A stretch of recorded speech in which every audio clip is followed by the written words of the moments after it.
All right, good evening, everyone. Welcome to Green White Checker TV. Tonight we have the Area 51 Racing League Indy Series here tonight at Chicagoland Speedway. Had to make a quick track adjustment. Say they were working hard at Homestead, but just things weren't panning out for it, so they went ahead and made a little adjustment. We're at Chicagoland tonight. 100 laps is going to be our race distance. Qualifying going on, going to be crucial for our points battle tonight because this is race number 2 of the playoffs, which is going to mean that's the cutoff race. We're going to be going from 8 drivers in the playoffs down to 4 after tonight. So points going to be extremely crucial. Every bonus point you can get is definitely going to come into play here this evening. So I think drivers are going to be going hard for that pole position, try to get that bonus point for sure. And then we might see some other drivers. Maybe they'll go the opposite route. Maybe look at doing where they kind of run a slow first lap and then go after it all on their second lap. Or even just run slow laps to try to get bonus points for the highest climbers. So it's going to be interesting to see. Say drivers, again, still finishing up their laps right now, but as I know Steve is putting down some laps right now. Not sure if you're done with the laps or not yet, Steve, but I know you've been taking some laps around practice, so how are things feeling for you tonight? Okay, well, I just finished my lap, and I did a 24,974, which is I kind of predicted to you when we were talking a little while ago that I thought the pole would be in the 24 nines, and Henry Bennett so far has it at 928. I would have been second.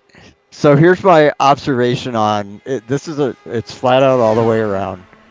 Um, pretty easy for qualifying. Obviously, you just got to find the right line, and I'm not sure what extra little tricks Henry did tonight, but um, in race mode, it's very racy. You and I had both noticed since I was following them and you were watching them. There were about 4 guys that were running all together. They were running 3 wide. They were trading places. It was very exciting. I ran right in there with them. I noticed that there's definitely a push off the turns, especially the arrow push, if you're in a big pack of cars. So you really have to manage that with the gas pedal. I was impressed at how closely those guys were racing with that little problem that they have to deal with. But I think this is going to be a pretty exciting race with I don't think it's going to be follow the leader around the bottom line the whole way, but I guess we'll find out. Yeah, so will be interesting to see. So we'll have to see what the strategies are going to be. So, say last week's win, Craig Forsyth, he bumps himself into that top spot and also is going to advance into that final 4 race. So he's going to be sitting pretty, so he's able to just enjoy tonight. Have some fun, of course. I'm sure he's going to try to get another win if he gets the opportunity to. You see Matt Wagner 8 points behind in the second position. You got Charles Teed in third, 13th back. Henry Bennett, he had a tough night, but those bonus points, Steve, those really helped him out. Only 14 out of the lead, but I mean, look how close it is there. Yeah, David Payton, he's only 2 away from Henry Bennett, and that's right now. The separation between 4th and 5th is just the 2 points going into tonight. However, like you said, I say if qualifying holds, it looks like Henry Bennett might be our pole sitter, so that would actually give him, I believe, a bonus point moving forward. So it would actually bump that 2 points into 3 over David Payton. And you see Michael Spell there; he is about 11 points behind Henry Bennett for that 4th spot.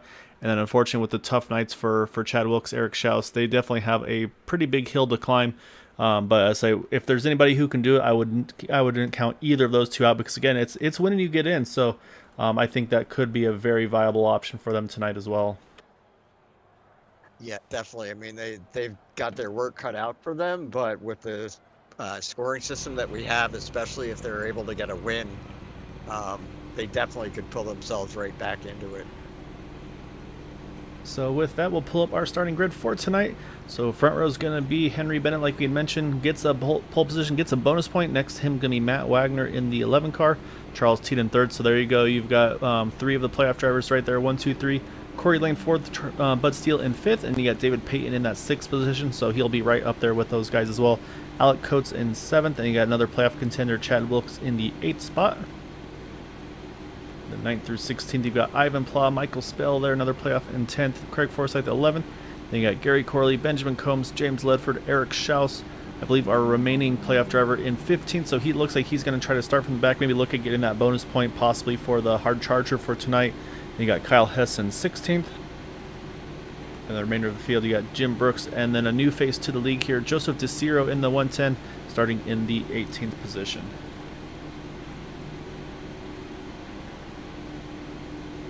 And so, yeah, so I do have to mention, again, I say another pole position for that 007 of Henry Bennett. So he is just collecting those Dark Horse Pole Awards this season. So say again, is able to pocket a little bit of cash in from that position. So again, really want to thank Dark Horse also for putting that on. They've got a nice little connection here with Area 51 between the some of the guys racing in both leagues. So I know I race there on Wednesday nights, and I have a lot of fun with them over there. So I say it's kind of a nice little. So I don't even think it's a partnership, just kind of an unspoken one, if you will, where these guys all work together. So it should be a lot of fun. Looks like everybody's just started to grid. As the pace laps are starting off here, you see the pace car rolling off and the field gets moving here.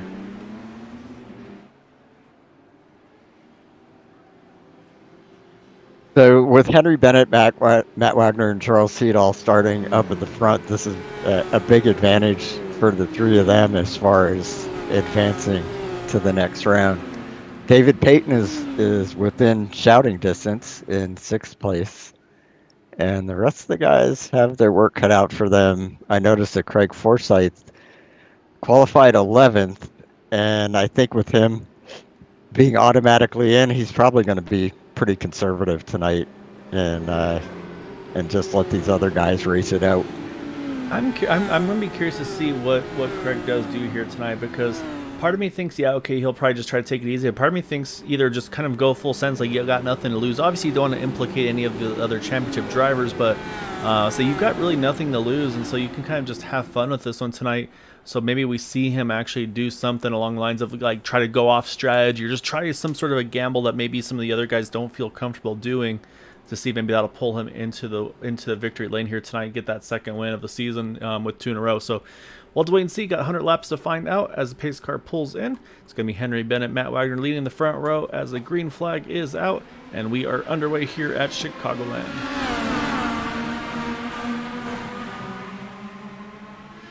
I'm really curious to see if the outside line is going to be able to keep up here.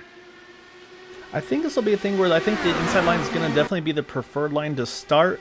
But I think as the run goes on, I think as these tires wear, I think the outside line, I think that's where the momentum's really going to kick off. But the thing is, I mean, if you're in that second position, I think like right now, if you see Matt Wagner, I think you're going to want to be running that middle groove just to keep the clean air on the front wing of your car. Because that way you're not racing in the dirty air. Like so now you see Charles Teed in the 5 car, he's working underneath it, and you can see right there he pushes out of turn number 2, and that was the worry I had. There's in that draft, I think you're going to get that aero push a bit even on these opening laps. Yeah, definitely. And the more cars, the worse the aero push is. And Henry Bennett's got that nice clean air. He's pulling away from everybody.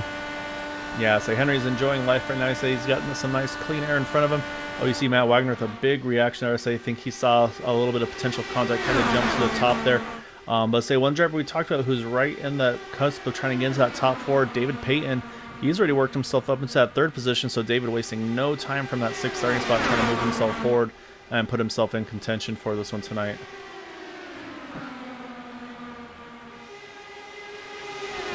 Sticking to the inside line definitely worked to David's advantage there. We've definitely got a few that are trying to make the outside line work when they can, but they keep dropping back down to the bottom. Yeah, and I think this is where maybe changing your line a little bit might go a long way, Steve. Where maybe you kind of arc the turn, where instead of just running it right on the bottom, maybe you enter kind of middle, maybe even a little bit higher, and then really kind of cut it down on through like the mid turn. That way you get that nice exit on off of 2 and off of 4. Say obviously Henry Bennett with all the clean air that he wants right now, he can kind of control the line and do whatever he needs to right now. But like right there, you just saw David Payton kind of entered a little bit high there in 3, then brought it back down low, and I think that might be the best way to keep this car a little bit happier with that aero push potential. I was kind of doing that at the end of practice, and I definitely found it helpful if you could get a later apex to control that push. However, Matt Wagner starting to push this outside line here. And so you can see starting to have that little bit of momentum starting to creep up on that 38 car of David Payton. So it's like we talked about, Steve. I'd say it looks like maybe it takes a few laps here, and then that top line really starts to form, where you can kind of keep that momentum up. I think again, especially with these second and third cars being in that wash of Henry Bennett, So I think this is definitely where things are going to kind of go and come into play. And yeah, you're not wrong there, Andrew. It kind of feels like NASCAR with the current plate package that they have. Say where you kind of committed to the inside line. Say these cars, I'll say you're going about 220, sometimes hitting mid 220s. So I say a little quicker, but yeah, it definitely has that similar feel to it at the moment. That was a pretty apt comparison. Yeah, it really is. So I'll say right now you can see everybody's kind of cycling. You see Matt Wagner, he's finally given up. Well, I shouldn't say given up, but I look like he's going to drop down low. As I said, he jumps back to the top again. I'll say one that's been making some pretty good moves as well is Bud Steele. So he's starting to work that top side. I've seen him move up just a little bit from that initial kickoff as well. So I say Bud's really trying to work this middle groove as well now behind that 11 of Matt Wagner. Yeah, Matt, I mean, he's gotten to where he can get right alongside David Payton, who's in third place on the inside line. But it doesn't seem like he's able to advance beyond that. I mean, he's starting to get a lot of help on the outside. We'll see if that makes a difference. But so far, not so much. Yeah, so the other thing I'm wondering here is like a driver like Charles Teed, for instance. Right now he's just kind of cruising by Henry. He's on the inside line. He's in that second spot. We talked about the fuel strategy at Dover. Is this an opportunity maybe for Charles? Does he maybe just try to basically make Henry kind of run this, have to run full rich, hold the bottom and everything like that, and where maybe here Charles, maybe he can run a slightly less aggressive fuel map. Maybe he's running a little leaner, saving a little bit of fuel. Obviously, he can't save a ton here, but maybe stretch out, maybe get another lap or so over Henry to A, give himself a bonus point, and B, just kind of put himself in a different pit strategy. Because I mean, we talked about the pit stops here. Right now, it definitely has that green flag look to the way everybody's racing with one another. And so, I mean, pit stops, I think, if we get to that green flag portion of this race, I mean, that's going to be a make or break for a lot of these drivers here. So I noticed things are stacking up a little bit from like fourth place. Yeah, it's getting busy now. I think David Payton had a little moment there in turns 1 and 2, just as Matt Wagner was coming up on him in a hurry, and everybody just kind of stacked up in both lanes. Yeah, you see the playoff drivers all starting to creep a little bit further forward now. As well as see Chad Wilkes, he's working the inside, trying to be that fourth car, I believe. No, fifth car actually now looks like on the inside line. I say Bud Steele trying to work that top line now in that sixth car, and again, it seems like that top line is starting to make a little bit of a move here.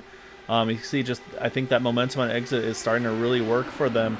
So it looked like initially Chad Wilkes might be able to get up to that fourth or fifth spot, but then the inside line kind of slowed up a little bit for him, and that's allowed this outside line to kind of pick that momentum back up. You see Craig Forsyth, he's jumped to the top as well. So I say we're about 15 laps, about to cross 15 laps in this run, which is going to be just around the halfway point on the fuel side of things as well. So I'm wondering again if maybe those tires are starting to kind of get that wear like we talked about, maybe starting to kind of move it around a little bit. But obviously right now, if you're in that position of Henry Bennett, you're obviously still enjoying life, having all that clean air that you need. Yeah, definitely. And I've noticed Bud Steele seems to be the one that's most committed to the outside line right now. Yeah, say Bud's usually one that wants to kind of try something different. As we said, here comes Chad Wilkes, who's able to clear the 6 of Bud Steele. Now he's going to peek to the outside of that number 11 of Matt Wagner. So now you got 5 of the playoff drivers in the top 5. Michael Spill's right there in 7th as well. So for the most part, we've got all of them right in this front group here. So we still have everybody in this main pack as well. Nobody's dropped off the back of this draft yet. Say right now the furthest back is Eric Schaus in the 12th position, but I think Eric Schaus, I think he's just kind of playing his own strategy right now, waiting to see how this first stint on fuel and tires goes for everybody else. Chad Wilkes I'm impressed with what he's done. Yeah, as we were looking, you saw him just have a little bobbling into it. I think got a little concerned about that car to the inside. And that's the thing, is you have to be, like, you want to, if you're Chad Wilkes, you want to kind of stay right on that seam if you can, right next to that 38 of David Payton, but you're going to get nervous that guy might drift up and get into you. So it's that risk versus reward. How tight do you want to run the guys? You see he gets a nice toe off the front stretch. He's going to jump to the outside, and you see gets almost to the front quarter panel of that 38 car off of turn number 2. So right now Chad's definitely making some momentum work on that outside line here. Yeah, I think, the thing is, he's probably hoping that he can get enough of a gap open up between David Payton and Charles Teed that he could squeeze down in there after he goes by Peyton, but Peyton's doing a good job of keeping that space unavailable. Yeah, you can see right there. He gets next to David, but then I say as soon as that draft picks up, there's just nothing he can do.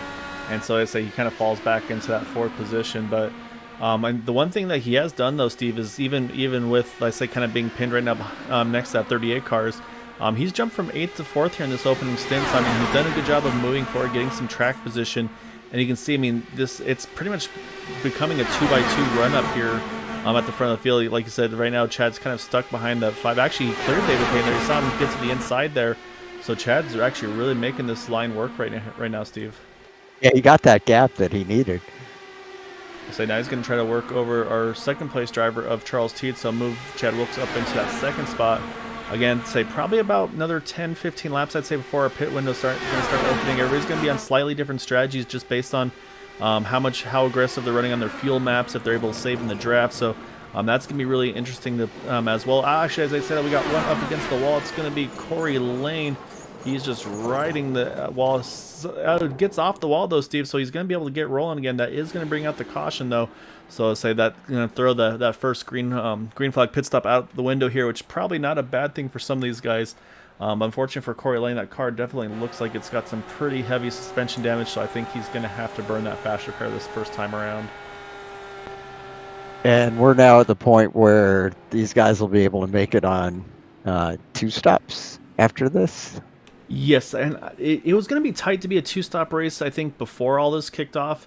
I think it was doable, and that's going to be another question here, actually, is does anybody, maybe if somebody thinks like, you know what, this is going to be a 2-stop race regardless, maybe someone stays out for that track position, so we'll have to wait and see if anybody pulls the strategy. Right now, looks like everybody's going to jump in. Don't see any gamblers as of yet, and it looks like, yeah, we're going to have no gamblers here, so we'll do real quick. Let's go back and see what exactly happened to Corey Lane to bring out this caution.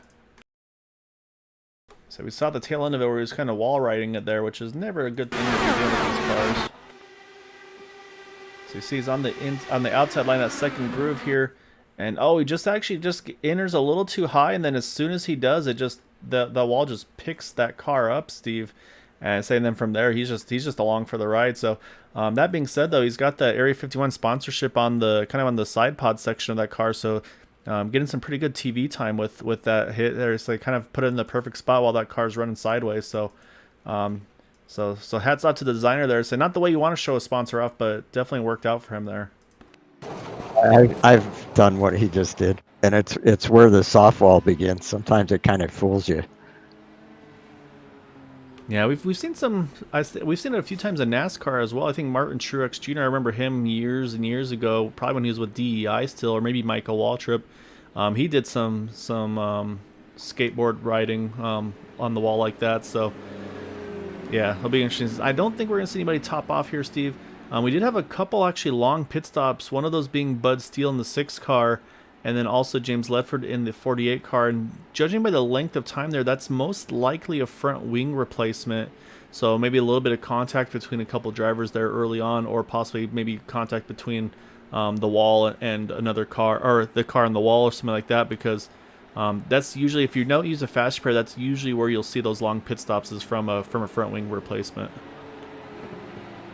You were mentioning about people topping off. Bud Steele and Kyle Hess had both come in to do that. And yep. Bud Steele, of course, wanting to do things a little different than everyone else. We've seen that many times. I'll say Bud Steele is the master of going off strategy, and something I always joke about with him is we'll be talking. So yeah, just keep an eye out for me later on when it counts at the races, and so as long as he keeps that car clean, he more often than not, he's usually right. He'll find a way to make that work. So he's really good about working the strategies. It's going to be hard to do here with just that one lap of difference, of course, under that pace lap as well. Not a lot of fuel savings, but now what he can do is towards the back of the field, he can really save fuel, run that lower fuel map, and just use the draft to keep up with the field. So we're going to restart here, Steve. 76 to go next time around. So we're going to be just at about a quarter distance in this one, while Henry Bennett's going to lead the field here. And yep, there goes the pace car. So he's going to have control over this restart. And you see he's going to start on the inside line, and he is down and away. So he gets a great launch over those guys behind him. Notice that Chad Wilkes lost one spot to Matt Wagner on the pit stops.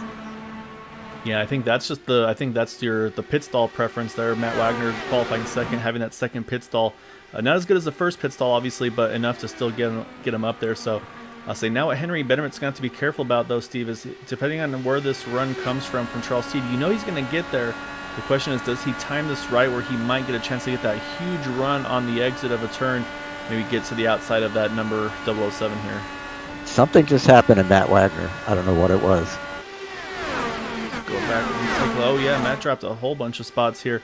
Let's go back and take a quick look and see if we can find out what happened here. I don't know if he's on the wrong fuel map or what, but taking a look coming out of 4 here. Yeah, he just goes to the top and stays there, and yeah, the car just looks off pace there. So it looks like he's able to get it back going again, but yeah, definitely maybe something I say may have hit the wrong button there.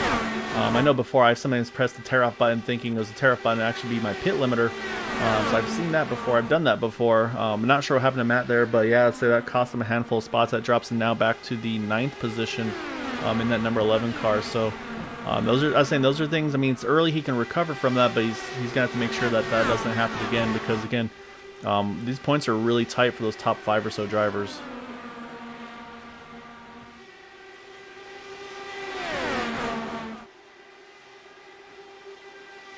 Got a nice little battle here for third between the 17 Chad Wilkes, 38 of David Payton. Now Chad on the inside line, David running the middle groove here. And again, that middle line just got so much momentum here, Steve. It looks like I wonder if David kind of saw what Chad was able to do early on in the run. And as I say that, here comes Charles Seed. He's going to peak to the top side. And this is where I want to see, I think if Charles can maybe try to sneak a lap left, because right now hasn't gotten one. But if he can maybe time it where he can get just to the outside of that 007 Henry Bennett at the right time, maybe just kind of sneak across the line in front of him. Let's say the problem is when he does that, he's got to be careful, because you saw Chad Wilkes really close there being able to fill that gap of that 5 car. It's funny you said that, because that was exactly what I was thinking. It looks like David Payton is doing to Chad Wilkes exactly what he learned from watching Chad Wilkes do on the last run. Yeah, I mean, these guys are smart. As soon as they see someone do something, I say they kind of put it back in their mental bank, if you will, and then take note of it and say, okay, I know what I can do for later on if I need to. Another guy that's kind of peaked in here too is that 72 Eric Schaus. He's now up into that 8th position. So right now he is on +7 from 15th into 8th. So, I saw one just catch the wall there in the entry. Don't see anybody off pace there, so I think they just scuffed it enough to not damage the car, but yeah, it always kind of gets you up in your seat a little bit there. And look who snuck up into 5th place.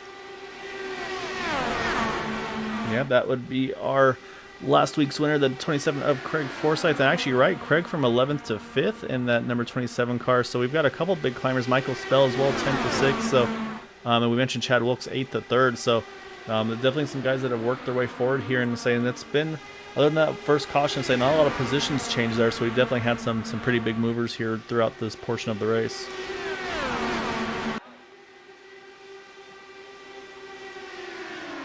And there I was. You should have bet me on whether Craig was going to take a conservative approach or race really hard. Yeah, I'd say, and for Craig, like, this is probably still him just honestly still being probably conservative. Like, this is just, I don't think we're gonna see Craig just roll in the back the whole race. But I don't think we'll see him make any crazy moves. As I said, he actually gets on the apron there on the backstretch. Don't think that was intentional, but it definitely caught his attention there. As you see, it actually washes up a little bit off of 3 and 4 as well.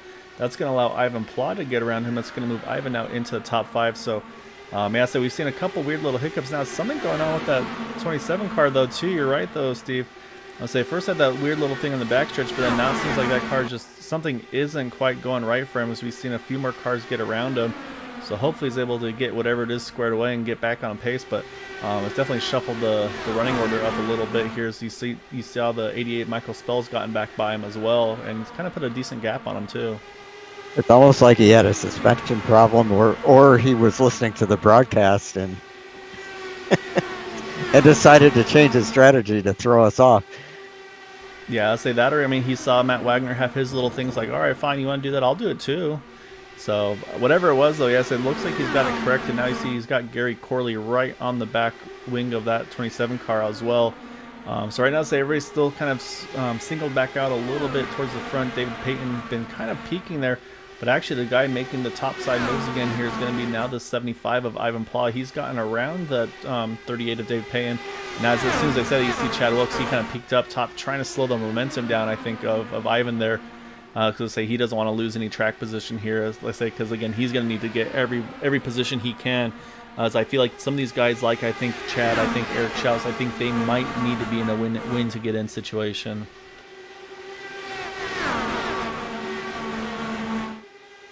Ivan is making that top side work though, Steve. He's gotten around the 17 of Chad Wilkes. Now he's going to try to see if he can work over that 5 of Charles Teed. Again, I think everybody's for sure good to go here on that two-stop strategy. So I don't think we're going to see any big fuel savings from these guys unless, of course, you want to maybe pit a lap or two later. Or the other thing, too, is I haven't mentioned yet, is just the fact that you're running 25-second laps here. Green flag pit stop's going to trap you a lap down, so, I mean, that would be a good way to maybe try to trap some guys a lap down if you wait to pit as long as you can, and then maybe a timely caution comes out with a mistake entering the pits or exiting the pits. You might get a few cars put down a lap or two if it all goes to plan.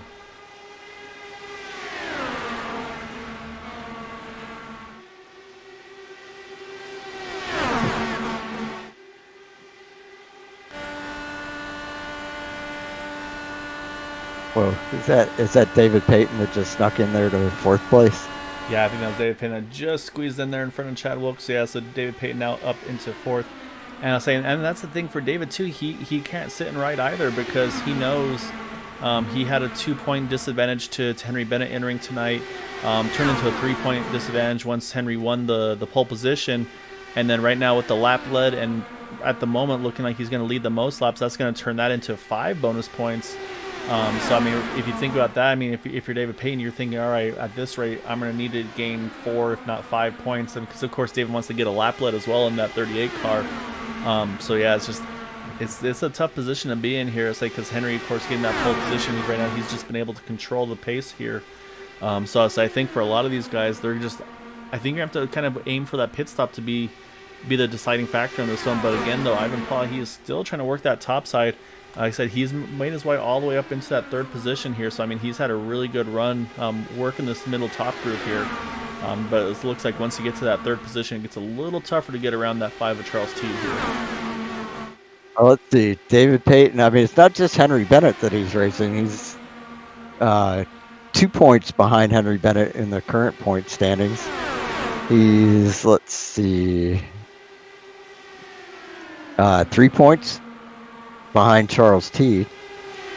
So he's definitely racing Charles Teed for that position. Oh, yeah, you're right, actually. Yeah, let's say Teed's right there, too. So really, obviously, Craig for sure, he's good to go. Matt's got about a 5-point buffer to 3rd, but even, I mean, 5 points, that's not a lot. So, yeah, this is going to be tight.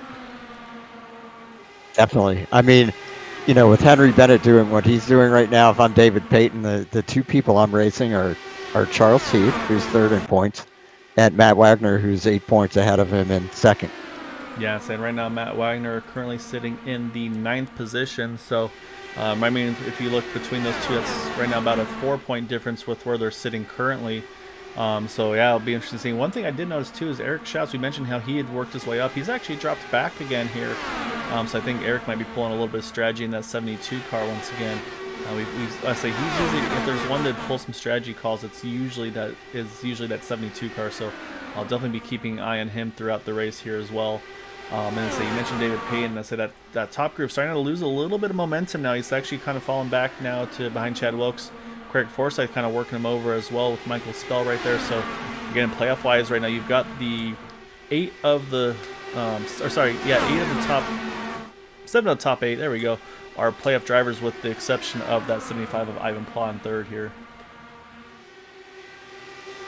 And Craig Forsyth, who had a couple moments there, is right back in the thick of it. So I don't know what that was that happened to him before, but he seems to have recovered.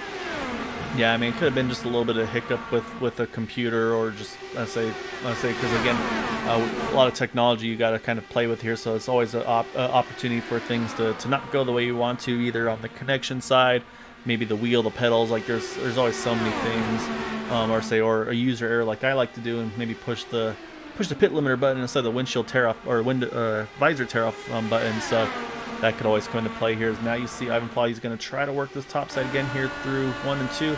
He's gotten to the outside of that 5 of Charles T. Not quite clear. Was for just a moment there entering turn number 3. As say now he's going to get side by side again. So Ivan is really working this top side very well in that 75 here. Yeah, he is. And that was close enough. I mean, he might have been able to pull down there. If he had a live human spotter, they might have told him to come down and he would have made it. But he definitely took the cautious approach there.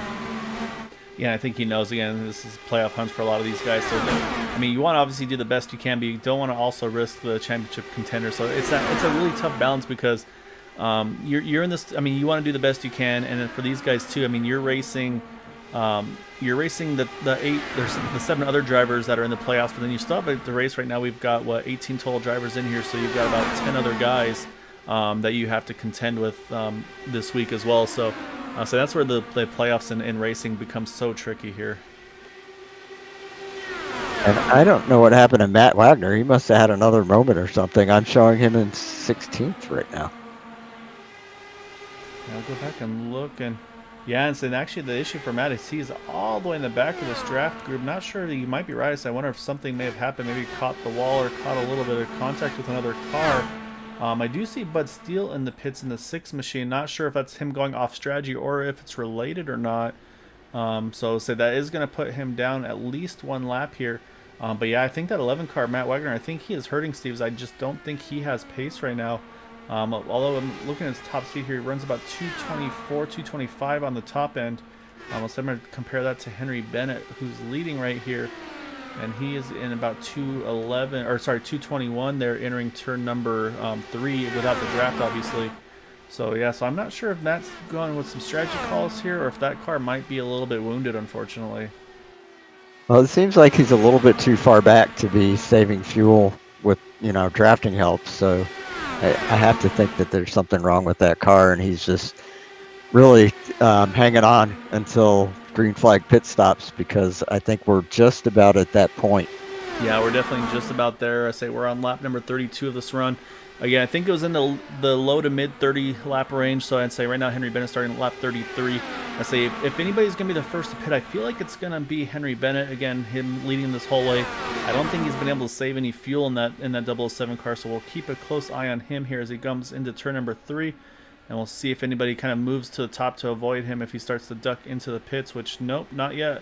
He's still going to stretch a little bit farther here, so I don't think, unless Matt's going for like absolute full fuel save here, because right now we got 45 to go, Steve. We got 34 in this run. I mean, if Matt could run 5 more laps, I mean, that could put her 40 and 40, or maybe he does try to make that to the end. So I'd be curious to see. Maybe he is trying to pull some strategy, but I think you see Charles Teed picking up top. I think that's yep. Here comes Henry Bennett. He's going to be our first driver to hit the pits. Looks like a nice clean entry there. No dramas there on the entry there. So great job of Henry Bennett. So now he's got to hope this thing stays green though, Steve, because he does not want to be that driver to get trapped on a bad timely caution. So critically for Charles Teed, that's a bonus point for him. So add 1 point to that 5 car. So now we'll see how far can Charles stretch this thing. As it looks like Ivan Pla, I think, yeah, here comes Ivan. He's going to hit the pits as well. Little wiggle there on the entry, and I think he's going to just make the cone. I don't think he got down to speed, though, Steve. I'm a little nervous about that. Looked like he got in there a little bit too hot. So, but right now, Charles Teed now showing as our race leader. Chad Wilkes up into 2nd. And then you got that battle for 3rd with that 30 of David Payton and 27 of Craig Forsyth. And actually the 88 of Michael Spell as well. And I wonder if, is that David Payton coming? Oh, no. I think he just... Oh, yeah, he got in too hot. He loops it around. Caught the cone as well, so you know it's going to be a stop and hold. Unfortunately for him, he needs to loop it around if he can. As he's going to have to back it up. That's going to cost him even more time. So I say, unfortunately, David's going to need a lot of help at this point now the rest of the way if he can make something happen. You see Charles Teed, I think, yep, here he comes. Charles is going to hit the pits as well. So he's going to be pitting on lap number 59, coming to 60. See, he gets down to speed there. That's going to put now Chad Wilkes into the top spot with Craig Forsyth right behind him. And so I think I'm kind of thinking that Matt Wagner might be going full fuel save here, actually, Steve. I think that might be what we saw that 11 car drop back like he did. So I'll say, because right now we are at 41 to go. We're going to cross here for 40 to go. The concern there for Matt, though, is some of these guys, they can still keep going on field 37 of Alec Coates hits the pit road as well. And right now we got these top three have really separated themselves from the rest of the field from fourth on back. Oh, and you were saying that that it's possible that some of these guys could make it on that this might be their last pit stop. And I mean, I based think on what we're seeing, yeah, I think. Oh, as I say, that caution is out. I think it's the it's the 110 here of Joseph DeCiro. He's got to be careful. He's going to loop it around to the inside. It's a smart decision there, and that is going to really hurt some of those guys that have made that pit stop. And actually, Eric Schaus, I see him stopped on track as well. I say I'll also have to see if the contact was between the two of them or not. So I'll watch the number 110 here as he comes into turn number 1 and 2. We're back on replay here. Oh, actually, it looks like Eric Schaus on the apron. I think he may have run out of fuel. I see actually the 110 slows as well. I think actually both these guys had run out of fuel, Steve. And yeah, just the 110 on the apron just got it away from him. Actually got another driver in front of Eric Schaus. That's James Ledford in the 48 car. So we had a couple of incidents there. So I'll say that honestly, the caution could have been from any of them. But the problem, though, I think for Eric Schaus was he ran out of fuel there, Steve. So I think he had to pit, or had to take a tow, I should say. However, we've got all of our leaders here coming in, and that caution is exactly what we talked about from some of those guys that had to, that basically had to pit that little bit earlier. Yep, and this is going to trap a number of our playoff contenders a lap down. So I guess they'll be taking the wave around. Yes, I just saw Henry Bennett get waved around, so he's going to be the lucky dog. He'll get back onto the lead lap. You see Chad Wilkes is going to hold the lead through the pit stop cycle. And then I believe, as I see two cars kind of in front of the pace car there. Yeah, I see Charles Teed and Bud Steele. They have to wait for the pace car, but they'll be able to get the wave arounds here, Steve. And I say, based on the pit stop timing for Charles, I think he should be okay to go probably the rest of the way on fuel. Should we go green the rest of the way, but no, so everybody's going to get reorganized here. But yeah, it definitely shakes things up. So even if he gets back on the lead lap here, I mean, it's still going to move Charles here into the teens on track position-wise. So we talked about some of these drivers probably had to race their way into the field. One of those being Eric Schaus. Unfortunately, like I said, he's still in the pits. So I think he had to take a tow, unfortunately, with running out of fuel. However, Chad Wilkes, he stretches fuel out, and he had the lead, and he is going to have the lead on this restart as well. So I'll say Chad may have just been able to play the strategy to perfection here. Yeah, I think definitely. And all these guys should now be able to make it to the end. Yeah, exactly. I mean, I think for sure all those drivers that pit under yellow, they can make it to the end. Remember in the Indy Series, there are no green-white checkered attempts, so basically lap 100 is going to be the finish of the race. And so, yeah, so right now you see we've got a bunch of cars on the tail end of the lead lap. Henry Bennett, he is also in the pit, Steve. He might as well take advantage of this one. Get some fresh tires, make sure he's got enough fuel to get to the finish as well. And it looks like we're going to have 5 cars that are going to get the wave round to get back onto the lead lap, which will be Alec Coates, Charles Teed, Bud Steele, Ivan Plott, and Benjamin Combs.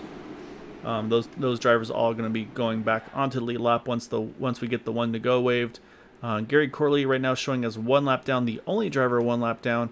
Eric Schaus is back out on track, unfortunately 2 down, along with that 38 of David Payton, also 2 laps down.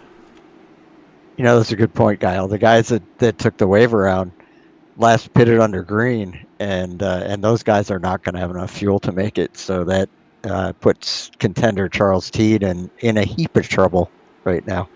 Yeah, so right now Charles, he pitted 4 laps ago, compared to, let's say, under caution. Of course, these guys been 2 laps ago, so it'll be tight for Charles. But I think, again, I mean, he's good at saving fuel under caution, especially. I mean, these guys are probably all running the caution fuel map on these things, so he might have a chance to do. And I see a few drivers actually topping off here. Matt Wagner, Joseph DeCiro. A little surprised about that. I figured they would be good to go to the end there without any dramas, but maybe they're just trying to make sure that they can run just full rich and not have to worry about saving any fuel. Because you can see, I mean, right now you got Chad Wilkes, he's running the apron. He's trying to save every ounce of fuel he can in that 17 car. I saw Craig Forsyth doing the same in the 27, so Jim Brooks as well. So yeah, it looks like these guys are all thinking about field mileage here. So that's all based on it going green here. We're going to restart, Steve. 35 to go to the end.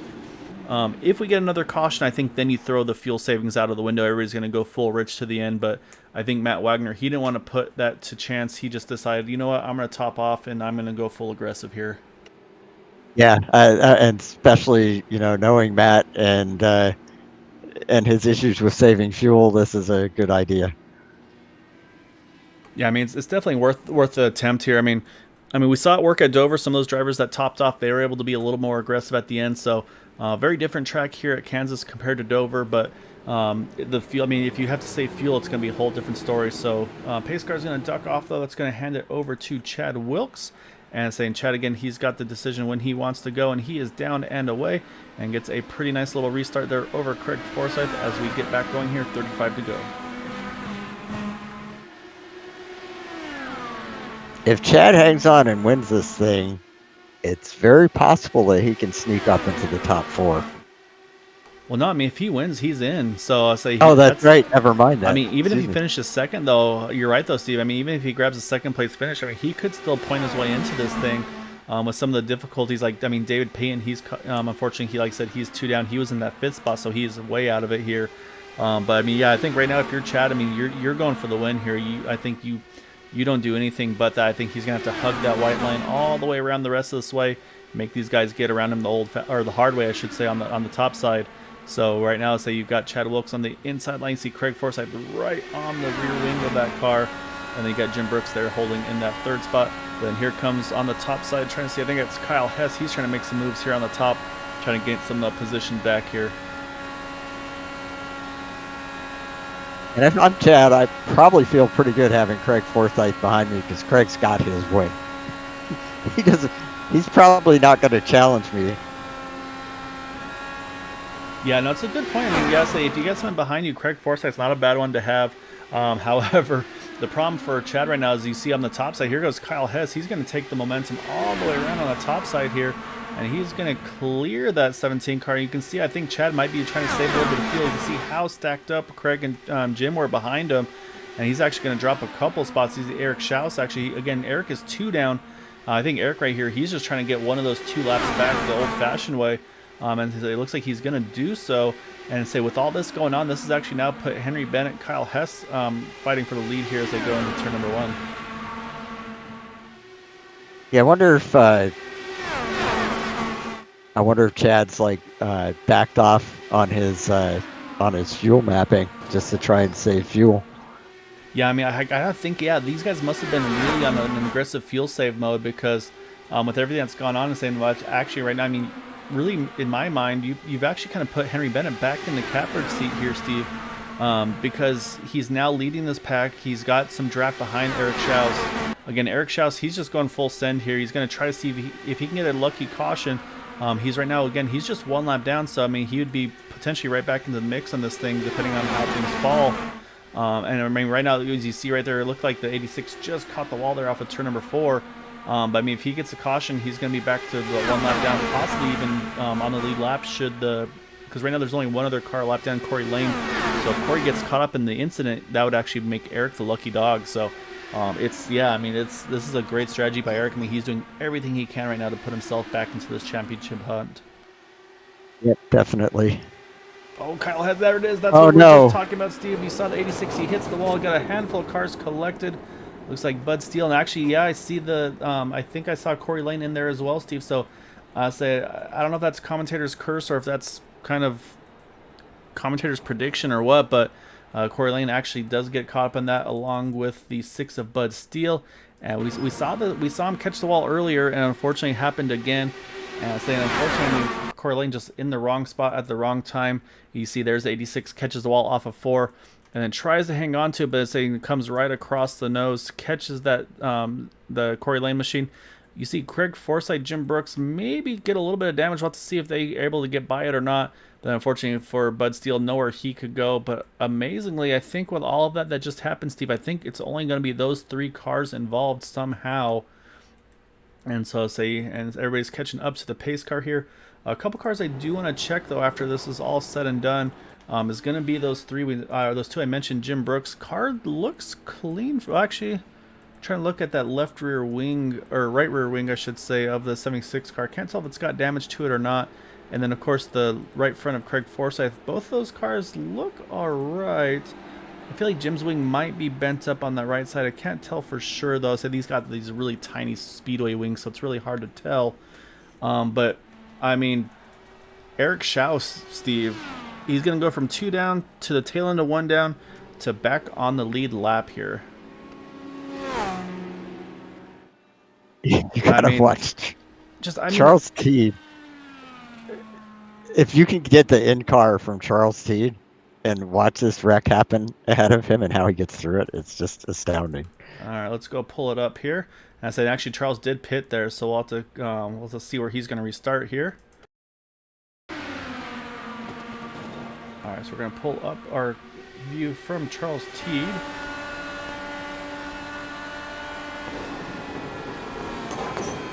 Oh man, I said we actually have full speed there. We see him dodge the 86 car. I think it's actually Corey Lane, and he dodges a tire as well, Steve. So I'm gonna say, I said we don't have a good hands award, but if we did, we would definitely be handing it over to that 5 of Charles Teed. And so yeah, here comes Eric Schaus, Steve. Eric Schaus into the pits, 2 laps down to 1 lap down to lead lap, all under 1 caution there. I mean, he played that perfectly. We talked about that the 17 Chad Wilkes probably has to win to advance. Eric Schaus is in that same boat, I feel like, and he just put himself right back into contention here with this, with that move he did and with that caution coming out. Yeah, absolutely. I mean, he's still going to have his work cut out for him because he's got to come from the back to the front, but he at least has a chance now. It was pretty hopeless not too long ago. Yeah, I mean, if you're 2 laps down in a race, you do not usually expect to be able to get back, especially with this league here. It's very difficult to do. So I mean, I say he played that perfectly. Obviously got a couple lucky breaks there as well, but I mean, he made those big moves to get to the front to control that race. So what does happen here though, Steve, is again, I think that caution probably puts everybody in their fuel window. Those that basically are putting it out of the question are going to be Charles Teed, Joseph DeCiro, Matt Wagner, James Ledford, Eric Schaus. They all pitted there under that caution flag. The others that stayed out, though, are going to be our top 8 drivers, from Henry Bennett down to Benjamin Combs. So yeah, so it's going to be, I think at this point we're going to restart here. We're at 25 to go now. Going to restart with 24 to go. I think this last quarter of the race is going to be pretty much an all-out brawl to try to find your way to the front. I mean, look at some of the guys you got. Again, you got Chad Wilkes in 3rd. He needs to win, I think, to advance. You got Michael Spell sitting right there in that 3rd spot as well, in the 88 car. He needs to have a good points night to have a chance at it. Actually, I think Michael Spell's looking like he might be in the 2nd position now that I'm looking at the ticker correctly. And then you've got Craig Forsyth. He's advanced 30, so he's just here. He's just here to have a good time.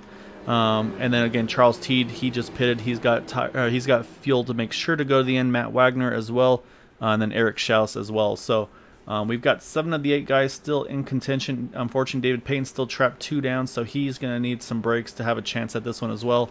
But yeah, so right now I'd say, I mean, any of those 7, I think, in this lead lap, I think have a chance to make this top 4. And Michael Spell is 11 points behind Henry Bennett, who's in 4th. And let's see, 12 points behind Charles Teed, who's in 3rd.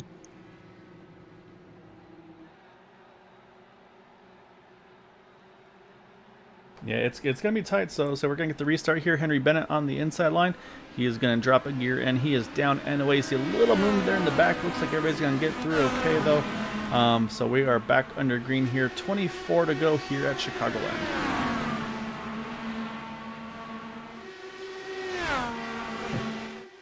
And this is definitely going to be full send for these guys at the back. Yep, you're exactly right. So yeah, for Charles Teed, he needs to try to basically make as much positions as he can quickly. He's already worked himself up into 8th in that number 5 car. Looks like Matt Wagner going right along with him here. I'll say they're working the top side here. You know those guys are on full rich, going for everything they can. Saw one car look like just nicked the wall on the entry there to turn number 1. Didn't see who it was, but I'll say don't see anybody having trouble, so it looks like they're going to get away with it. Now Charles Teed all the way back up into 7th, now working on Ivan Plott in the 75 car.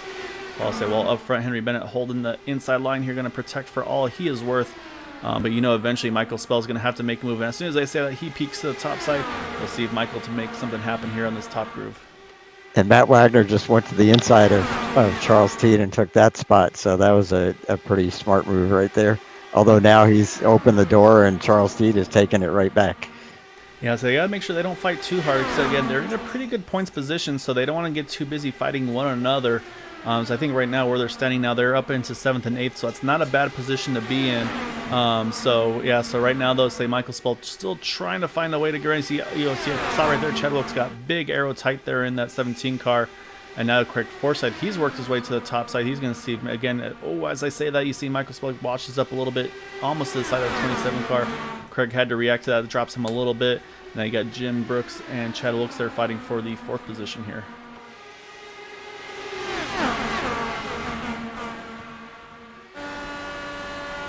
Bell washed up a little bit.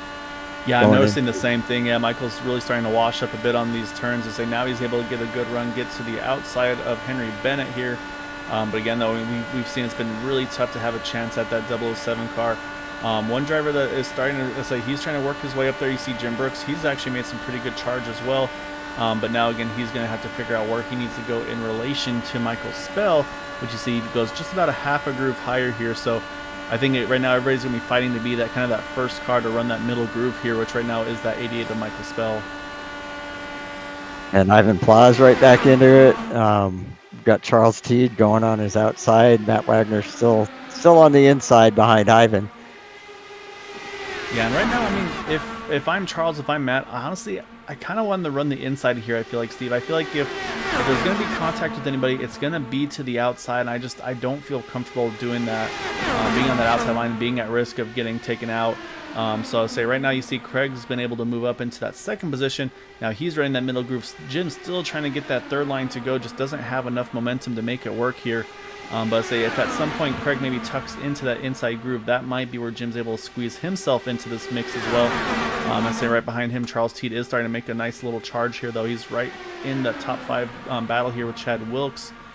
So yeah, right now we're going to cross 16 to go. Once we cross the line, saying right now it's really been anybody's guess as to who's going to be able to pull this off at the end. Obviously right now though, that 007 Henry Bennett's sitting in a really good position. And Benjamin Combs jumped up to the outside and followed Charles Teed forward. So he's kind of getting right into the mix of things here too. Yeah, and it's getting tight up front. You saw Craig Forsyth really try to squeeze that 007 and Henry Bennett through the front stretch. I mean, that's what you're going to have to do. You're going to have to be aggressive. You saw Jim Brooks, I think, just caught the wall there off of 4. I see that's going to cost him a little bit of time. You see Charles Teed going to try to sneak to the inside of him. And it looks like Charles will clear him to move Charles up into that top 5 position. But, I mean, yeah, right now, they are everywhere here, Steve, on this front stretch. Again, Craig really trying to squeeze that 007 Henry Bennett as low as he can. But right now, just Henry's not going to kind of give an inch off that bottom line. He knows exactly what he's got to do to try to pull this win off tonight. And this stuff we're seeing now, this is what I was seeing in practice. Yes, and that's why they practice. You see Michael Spell trying to run the top side there. Just again, doesn't quite have the momentum. Gets a good exit though, so he does get some momentum. But right now, you see Chad Wilkes. He's trying to figure out where does he need to put that car to put himself in contention here as well. Because again, I mean, I think Chad is in one of those positions you need to win to get in. Almost makes contact with the 88 there down the front stretch. As we got now 13 to go here at Chicagoland. And Jim Brooks pulled into the pits. I'm trying to see what happened. Yeah, I think he had some damage from that wall contact earlier, and I think he went ahead and rolled out of it just to avoid any troubles there. I say doesn't want to affect the outcome of this race and the championship here as well. So not the way he wanted to end this race, obviously, but I mean he definitely was giving it his all. But I think that wall contact we saw off of turn number 4, I think that may have done him in there. Maybe it was just too difficult to keep control of, but he was definitely hanging right in there with all those guys. Yeah, so I think it's just a risk versus reward thing. Probably again, I say when you're the admin of the league, you don't want to be the one to bring out a yellow. So I have a feeling that may have been what we saw there. However, though, we're going to be coming across here to 12 to go. Actually, now 11 to go. Actually, Jim Brooks is now just about to roll out of the pit, so he is going to still be out on track here once this is all said and done. Going to be 2 laps down, it looks like, though. But right now, Craig Forsyth still just doing everything he can to try to find a way to get after that 007 here of Henry Bennett. And I want to say I was completely wrong about Craig Forsyth. He is going for it. And I think he's decided that he wants to win both of these races so that nobody else gets to do a win and in. Yeah, I mean, you might as well. So you got the opportunity, might as well go for it here. So, so right now, Craig is doing everything he can. Like I said, trying to pinch that 007 Henry Bennett down. And saying that's the thing is if you can keep that pressure on Henry, I mean, it's possible he can make a little mistake here. But see, you also see creeping the picture, Steve. Here comes that 72 of Eric Schaus. He's worked his way now up into about the 6th position here, side by side with Benjamin Combs. So he's going to try to find a place to put that car. So again, he was one of those that also topped off for fuel under that yellow after getting those 2 laps back in one shot. So right now, say it's pretty much it's anybody's guess. Like I said, Henry Bennett's still in a good spot here. He's got the clean air. He's got the low line, but I mean, eventually, if Craig can time everything just right, he might have something where he can kind of sneak to the outside of that 007 when it counts. That's a hell of a run up through the field from Eric Schaus. Now the question is, can he get to the front? With all this traffic, it's not going to be easy at all.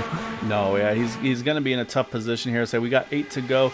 You see a little bit of movement there. You saw Ivan Paul actually drop down to the apron. Matt Wagner had to react to that. Right now, Matt's sitting in about the 8th position. And again, I mean, these points are so tight. You don't know what it's going to come down to. You see, there's 17. Chadwick gets a great run off of 4. He's going to get right to the gearbox there of Henry Bennett. Has to lose a little bit of time there though. Once he gets that arrow wash off that 007, you see Charles T trying to squeeze the middle here between the 17 and the 88. Couldn't quite do it. Rolls out of it a little bit there in 3. And Ivan Plod hit the apron and spun out, and thankfully did not bring out a caution.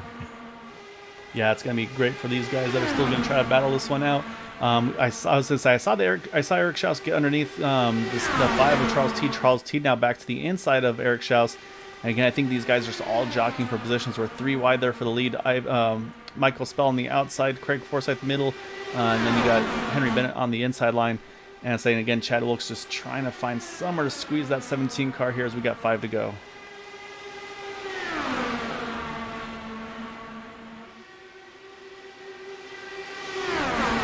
Yeah, Eric definitely made the outside work there. Now he's up into 5th. What's he gonna do here? Because he's got cars all over the track in front of him. Yeah, I mean, at this point, he's got to go where they're not, basically. And I mean, there's still some question marks on fuel, Steve. I mean, we got 4 to go here. We're on lap number 34 of this run, 35 of this run. I feel like these guys are all probably running full rich, so you kind of wonder, can Craig, can Henry, can any of these guys actually make it to the end? Right now, Eric Schaus, Charles T, we know they're good to go on fuel, but these top 4 could be questionable still, so it'll be really interesting to see if any of these guys sputter once it's time to get to the line. But right now, say Henry Bennett and Craig Forsyth still putting on a great side-by-side battle here for the lead. I'm impressed as hell at all these guys. I mean, it's so hard to run these cars so close to each other, especially for as many laps as they're doing it. Yeah, I mean, you know this is white-knuckle racing for these guys right now. I mean, everybody's going for everything they're worth. You see, you saw the 17 in Chad Wilkes. He's trying to work the middle top groove here. Michael Spell trying to find a way to get around him as well. 2 to go here. So say we'll see if they can make it to that white flag from there on. I mean, it is pretty much, I said, they're going to race it to the end. Here comes Chad Wilkes. He's going to work the top side, try to make the momentum happen on the 3rd lane. And he's got a good momentum off of turn number 2, coming down the backstretch, entering turn number 3 for the final time. But we'll see how it's going to shake out, because right now still Henry Bennett leading over Craig Forsyth. Chad Wilkes now in 3rd as they cross line. White flag, 1 more to go here at Chicagoland.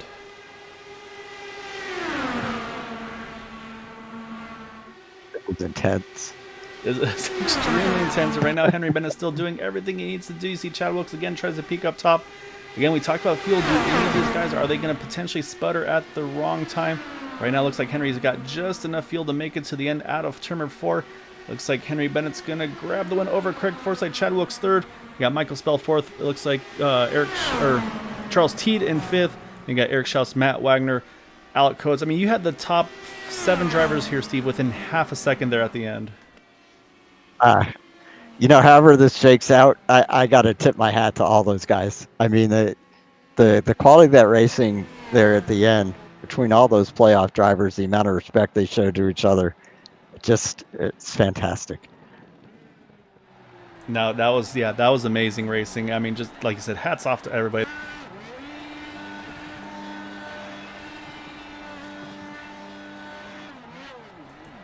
So Henry Bennett's going to celebrate here tonight. I think he was able to do one donut, Steve, and I think that was it. That was how tight he was on fuel there, in that number 007 car. So that we talked about the fuel numbers, and I think that was exactly what we just saw. He was able to do one burnout, or one donut, I should say, and then he was out of fuel there in that 007 machine. So let's see that Henry Bennett gets an automatic with the win, move into the next round. So we got 2 spots that people were fighting over. And I'm going to say probably Matt Wagner and Charles Teed hang on to those 2 spots. Yeah, based on the numbers, I think you're exactly. I think the top 4 are going to stay the top 4. Say Michael Spell gave it a great shot. He finished in 4th position. However, with Matt Wagner there, he finishes. Matt Wagner finished in 7th. Charles Teed finished in 5th. So I just don't think it was enough for Michael to close the gap on those guys. So we'll definitely keep an eye on the points as we kind of go through the interviews. Where I said we're going to still talk to our top 3 tonight. So we're going to first start off with our 3rd place finisher. Let me see if I can hunt him down here. There he is. So we're going to pull in that 17 of Chad Wilkes. All right, so Chad, that first green flag pit stops that we saw the drivers make, you're able to stretch your fuel out, make it to where then the caution came out. So obviously, put yourself in a really good opportunity there. Kind of got out with the lead, and then from there, say just that top line just really started to go. So I guess the question would be, and I think Steve and I probably have the idea on that one, was on the fuel strategy side of things, with you leading and kind of having to set the pace and everything like that. Were you just trying to see if you could run the inside line but save a little bit of fuel at the same time to try to control the field, but then also still be able to manage your fuel to make it to the end? No, I mean, I was begging for somebody to pass me. I pulled up and Craig followed me, so I figured he'd do the same thing. So I was like, well, if everybody just wants to stay behind me, we're going to go really slow down here. So I put it up into 3 and was lifting, a lot through the corners. I mean, I was going to save just like I was behind somebody, even if I was out front. I was begging for somebody to pass me, and those guys finally got going. Yeah, I mean, it was all fuel strategy. I used my tires early too, so I knew I needed to hit that fuel mark, and I knew I could do it pretty easily. And yeah, I mean, I don't really know what happened at the end. I don't know how they were able to keep going as much as they did and save. But yeah, I mean, I didn't start. I never raced hard this entire race until the last 7 laps. Yeah, I mean, it was definitely pretty wild to say. Then they'll say those final handful of laps. I mean, how intense was it for you there? Just trying to kind of obviously first trying to find the clean air on that front wing to be able to actually kind of position your car where you want it to, but then of course afterwards to just find somewhere to make that move to try to do something, because obviously just with these cars at these bigger tracks, obviously the inside line is usually the preferred way to go. But we saw the middle groove have some decent momentum there. Were you trying to maybe hope to be that first car in the middle groove where Craig was, or I mean, what was your thoughts going through to the finish there? Yeah, I passed a bunch of cars earlier in the race there on the top, and I drove up to maybe 3rd or something on that first run, and probably could have drove up further until that first caution came out. But yeah, once they got 2 by 2, there really wasn't anything I could do. Is almost hoping that they would net code or something. I mean, that was really my only chance. I mean, it was the first thing I had to do. Like, I was just saving. And so I just don't know. Like, and Henry pitted even before we did, and he was out front the whole time. Like, I don't know how he did that. But once, and even Craig, like, I knew Craig was on the same one I was. So, like, I thought that both of them, I just thought they had to be close. Like, I ended up having 4 extra laps, like a gallon, which at full tilt is 2 or 3 laps. But like, I was really saving. Those guys were out in front. So I must have just miscalculated or something. Cause I mean, honestly, but then once it got to the point, I was like, clearly they know they can make it. They're not just going to race up here for no reason if they don't think they can make it. So I just had to try to honestly force Michael out. Like, he was, kind of fading up in the turn. So I had to force him out to make sure I got in front of him, and not force him out, but just like when he faded up, like, I had to start running that middle line so he couldn't come back down and get the toe on the straightaway. So I could at least be the first car in the 3rd line and just see how it worked. But I mean, I knew there was nothing I could do, and I knew I had to win. So, I was going to try it. I didn't really care where I finished if I didn't win. And we saw that you kept trying the third lane on the outside those last couple laps, and man, I was hoping that you'd be able to make it a 3 wide finish, but I know it was really tough to with that longer line around the turns to be able to hang with the top two that were underneath you. Yeah, I mean, everybody was flat the whole time, so if everybody's flat, the shortest way around is going to get it generally.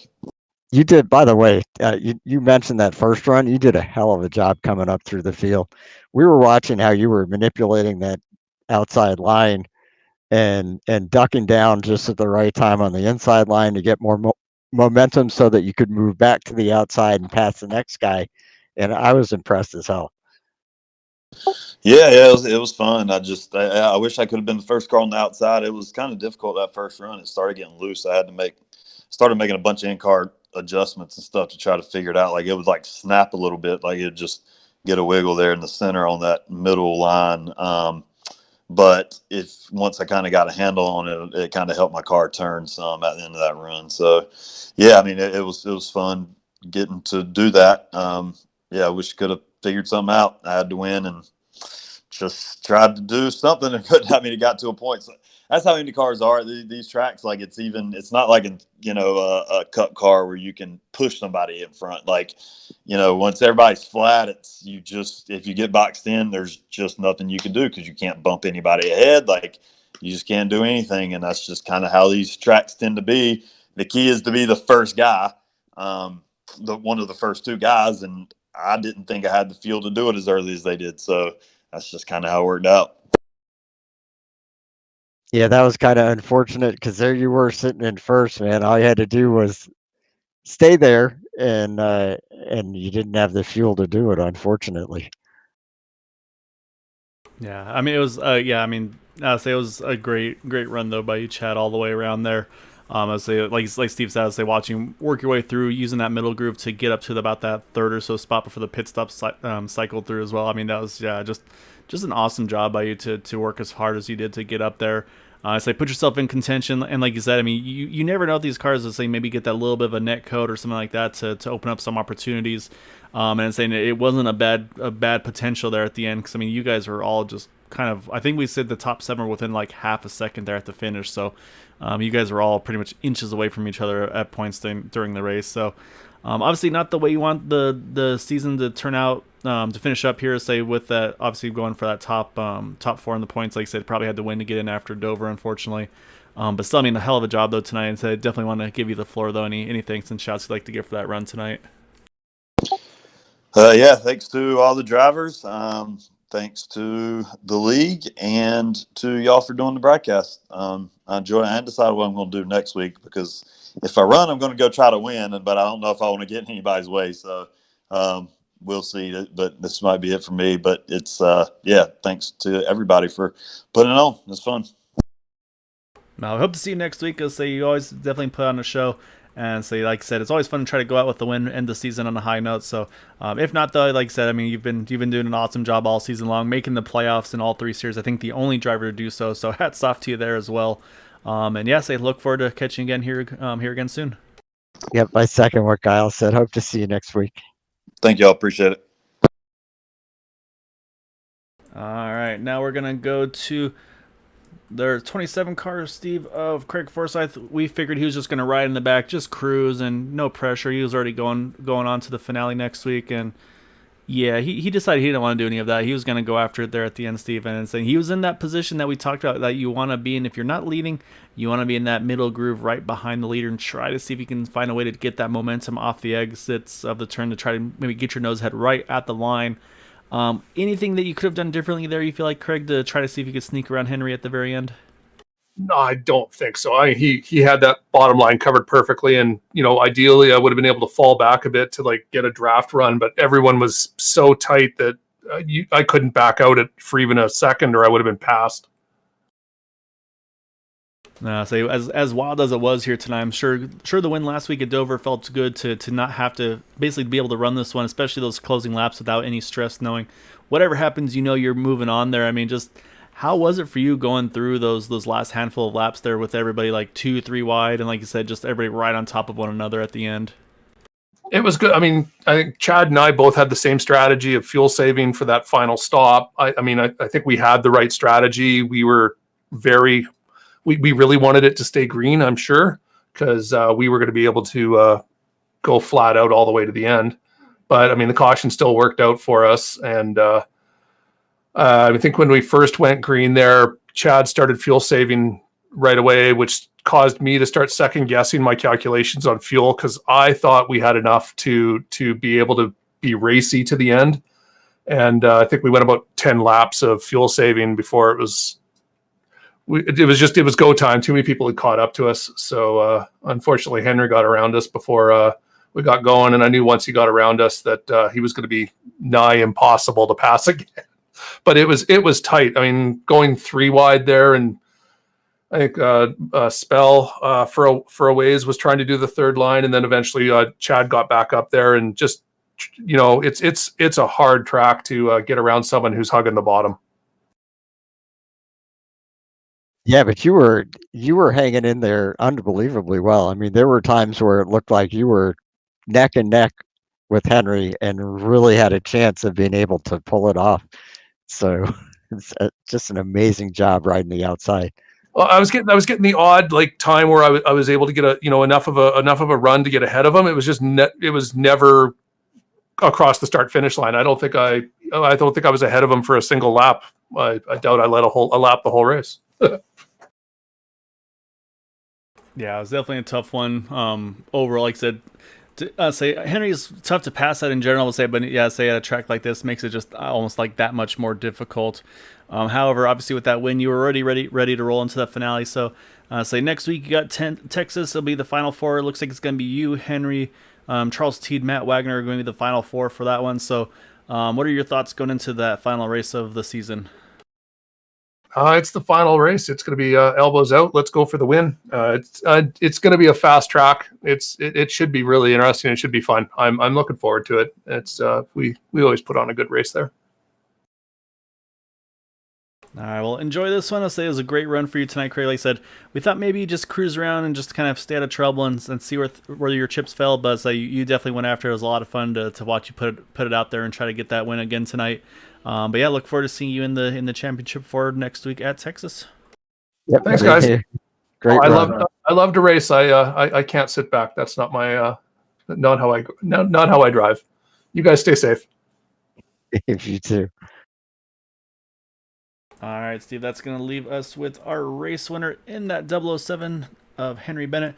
So he picked up another pole. So he's going to pick up the win here as well. So he's definitely collecting all the awards, all the trophies here. So you got one more trophy to go, though, Henry. Is obviously last week at Dover didn't quite go to plan for you.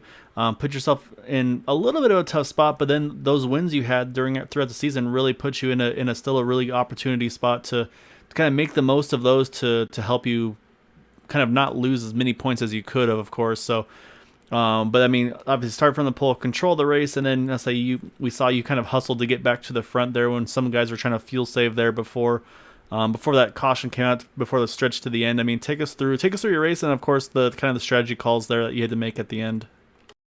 Yeah, that was stressful, really stressful. Obviously, as you say, I didn't make it easy for myself with the mistake last week. That's kind of haunted me in the past week, and I knew I had to at least get a top 5 this week, and even then it would depend on what other people would do. So I needed to really do well today, and like with the racing as it is at this track, it's like a good position isn't guaranteed because the racing's so close. So I feel really lucky to have got the result I did today. Didn't really have to run in traffic much at all, so yes, but it wasn't easy at all. Like especially that last run, Craig made it very very difficult. I had like probably less than a lane to drive in for that entire stint. Just watching the white line and making sure I didn't hit that, and hit that and hit the apron, which would have been a spin and wrecking the entire field, and just make sure I left Craig enough room. How worried were you about fuel? The end, I was absolutely fine. With that caution, it meant most people were fine on fuel. But obviously before that, as long as I had Eric to draft off of, I think I would have been good for fuel. But yeah, at the end, I wasn't too worried. But I didn't quite have enough to get around and do any donuts. So maybe I should have been looking at the fuel a bit more. So you only got one donut, from what I heard. Maybe not even that, a proper donut. So what were you thinking when you guys had that restart, the last restart, and the guys up front? I think not sure when they had pitted for fuel, but I think it was after you had that they went into fuel saving mode, which enabled you to just kind of whiz past them. Were you surprised by that? Yeah, I was really surprised. That was really easy, and like if they're going to leave the top open and lift to let us by, I wasn't going to say no. As long as I had one car ahead of me, I knew I could fuel save enough to get to the end.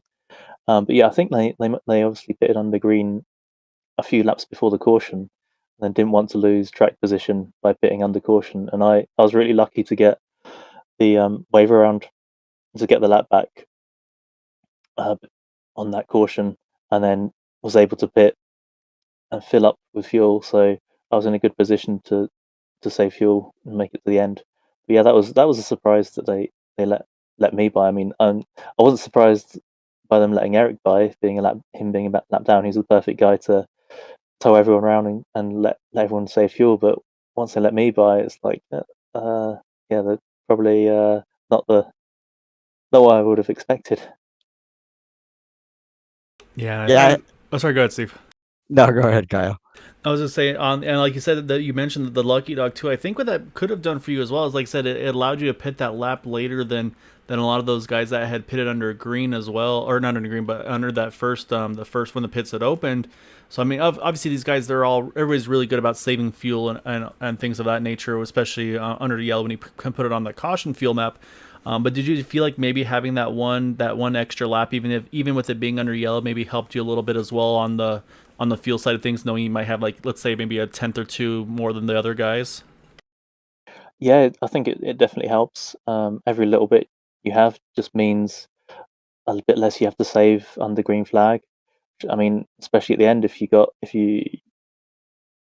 want to make your move, you can make it a bit earlier if you've got enough fuel left, and go back to full fuel burning. So yeah, it's definitely an advantage to have that little bit extra. That was a heck of a battle between you and Craig those last few laps. I was amazed at how close the two of you ran lap after lap without, thankfully, getting any net code or running into each other. That was fantastic. Yeah, in that situation, you do what you need to do, and you just trust that everyone else does what they need to do to make sure we all finish. And they're all obviously fighting for position. Chad, Craig, Michael, yeah, but they all ran perfectly, gave just enough room, and we made it the good fight that it was.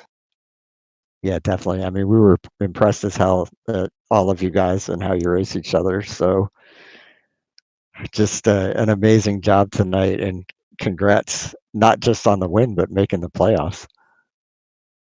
Thank you. Yeah. I said to myself coming into these two races that as long as I won't be disappointed if I don't win the championship, but if I don't make it to the last four, then I'll be disappointed, because I just want to be in there to have a chance. So yeah, really happy to have made it. Yeah, I say it was definitely a well earned win tonight. So you had to work hard for it, obviously, to get yourself back from that lucky dog. Like I say, things kind of open up in your favor, like I said, with the fuel saving side of things. But I say other than tonight's races, I also have to congratulate you on your win on the Indy 500 race over the past weekend. So I was able to catch a little bit of that. I know you and some of the guys over here were in that one as well. So congrats on that one as well. As I know that was a big one for you as well to pull off that Indy 500 win. Oh, thanks, Scout. Yeah, that was a lot of fun, actually. I think, yeah, I got lucky with that one as well. Like, because the two leaders ahead of me, they ended up wrecking out. So, but yeah, it was a really good run anyway, even if I'd finished third. So yeah, that was a lot of fun, and yeah, good start to the month of May. Yeah, that's exactly right. So yeah, it's the month of May. So I know this weekend. I know there's a couple Indy 500s going on. I think I saw you're going to be joining the party here with the Dark Horse guys. So I look forward to racing with you over there on Saturday. And of course, you got the official iRacing Indy 500 for the fixed setup side coming up this weekend as well. So plenty of Indy, I'm sure, to be going around. But don't get too focused on that, because on Tuesday you got to kind of get full focus on Texas and go for that season championship here at Area 51. Yeah, definitely not. Really looking forward to Texas. Yeah, it's gonna be a lot of fun. Not sure how it's going to play out, but just keep my nose clean and hopefully be there at the end in a good position. All right, well, great win though again. Henry is a lot of fun watching you kind of control the race and then work your way back up there.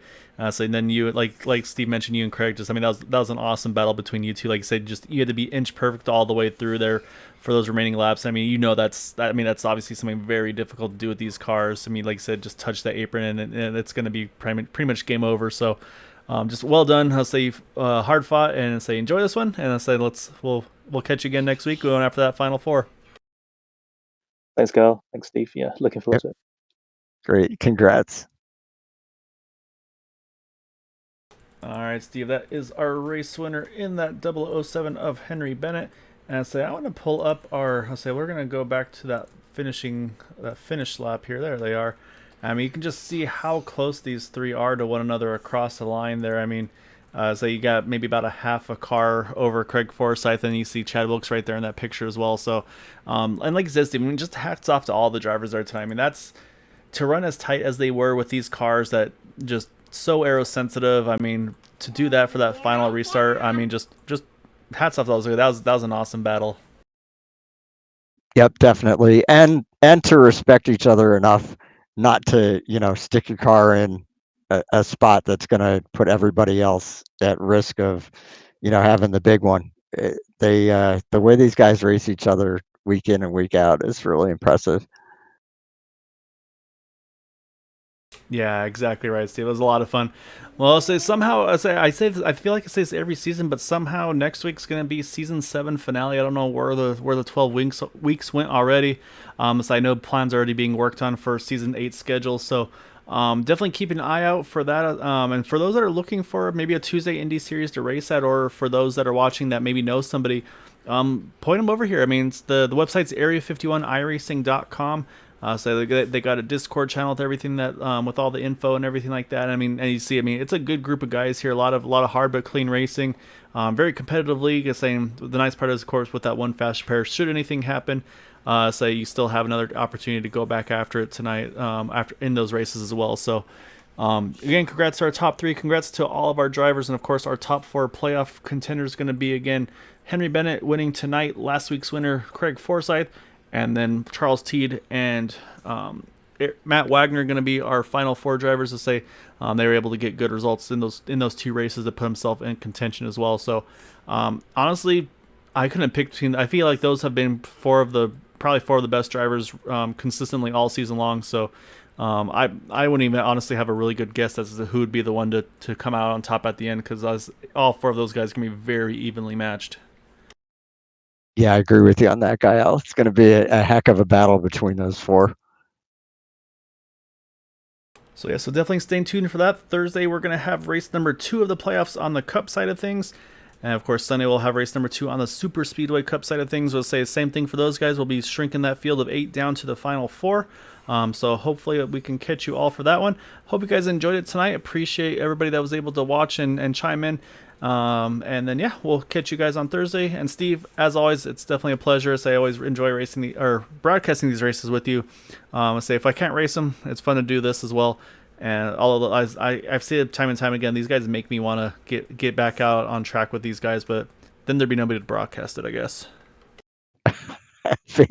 Based on how often I run through people in practice, I think I'm probably safer up in the broadcast booth. But Gael, as always, it's a pleasure doing this with you. I really enjoy it. I enjoy your company, and this has been a fun way to extend our friendship beyond just racing. And I look forward to next week. Sounds good. Yeah, I'll send you our contract negotiations for season 8. So I definitely want to keep you up here with me. But for those watching, again, we appreciate it. Look forward to catching you again here soon. Like I said, we'll be back on Tuesday for the Cup Series. Until then, as always, if you can, try to stay home, stay safe, and definitely wash your hands. But until then, have a good night. Hey, everyone.